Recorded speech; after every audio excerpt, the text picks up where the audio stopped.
Hello everyone. तो recently 20 दिसंबर को हमने देखा था कि जो हमारी केंद्र सरकार है, सेंट्रल गवर्नमेंट है, उन्होंने कुछ अमेंड करे हैं इलेक्शन रूल्स। तो आओ इनको देखते हैं। तो क्या आया है यहाँ पर कि 20 दिसंबर 2024 को यूनियन लॉ मिनिस्ट्री ने हमारा जो रूल है 93 clause 2 of the conduct of election rules 1961 को क्या कर दिया है, अमेंड कर दिया है।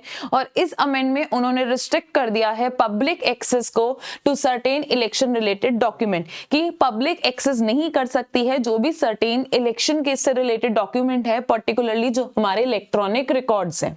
तो क्या था, अगर हम इसकी 93 की बात करें बिफोर अमेंडमेंट, तो इसमें था कि जो भी पेपर्स हैं, all other papers as specified in this rules relating to election shall be open to public inspection.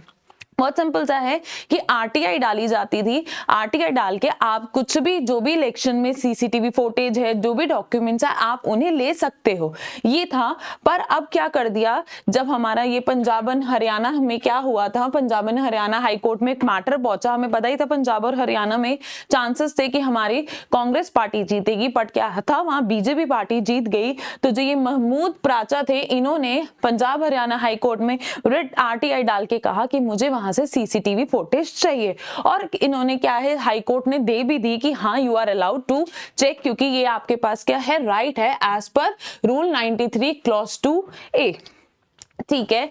तो पर क्या हुआ यहां पर, अब ये अमेंडमेंट इसलिए लेकर आए, उन्होंने कहा कि इलेक्शन कमीशन ने कि हमें ये अमेंडमेंट लाना पड़ेगा जिससे कि हम प्रिवेंट कर सकें कि कोई मिसयूज ना हो किसका, इलेक्ट्रॉनिक रिकॉर्ड का, एंड पर्टिकुलरली सीसीटीवी फुटेज। तो जहां पर हमारे पास पहले राइट था अब कि हम कोई सा भी डॉक्यूमेंट ले सकते हैं, बट अब रिस्ट्रिक्शंस डाल दी है कि जो इसके अंदर मेंशन होंगे आप सिर्फ उन्हीं का ही क्या कर सकते हैं, इंस्पेक्शन कर सकते हैं, उसके अलावा अदर डॉक्यूमेंट का नहीं करेंगे, क्योंकि ये क्या करेंगे, सीक्रेसी को वॉयलेट करेंगे। तो जो कंसर्न था उसने ये शेयर करा कि अगर हम ये अमेंडमेंट नहीं लाते, क्योंकि कितने ऐसे जोन्स भी हैं, हमारे सेंसिटिव रीजन्स भी हैं, जहां पे हमें सेफ्टी के लिए ये डालना पड़ेगा अमेंडमेंट। जैसे हमारा जम्मू एंड कश्मीर है या नक्सल अफेक्टेड रीजन्स है, जहां पे सीक्रेसी बहुत जरूरी है, तो वहां पर हम सीसीटीवी ये परमिट नहीं कर सकते। पर ऐसा तो हो नहीं सकता कि जहां पे कुछ ऐसे चेंजेस आए तो कोई अपोजिशन पार्टी करे ना। तो जो अपोजिशन पार्टी थी, कांग्रेस लीडर्स थे इंक्लूडिंग मल्लिकार्जुन खड़गे, उन्होंने काफी क्रिटिसाइज करा अमेंडमेंट को कि ये हमारे इलेक्शन कमीशन ऑफ इंडिया की इंटीग्रिटी को अफेक्ट करता है, और इससे क्या है, हम ओपेसिटी की तरफ जा रहे हैं, ट्रांसपेरेंसी जीरो होती जा रही है।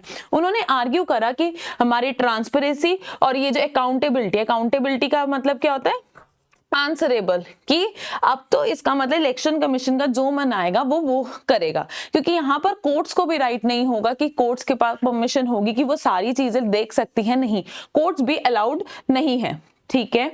फिर यहां पर यही चीज आई कि जो एक्टिविस्ट थे उन्होंने लेबल करा कि ये जो अमेंडमेंट है ये एक सिग्निफिकेंट हमारे लिए क्या रहेगा, सेटबैक रहेगा ट्रांसपेरेंसी के लिए, और ये सिटीजंस का राइट टू एक्सेस का राइट भी खराब करेगा, और इससे हम ओपेसिटी की तरफ क्या हो रहे हैं, इंक्रीज हो रहे हैं।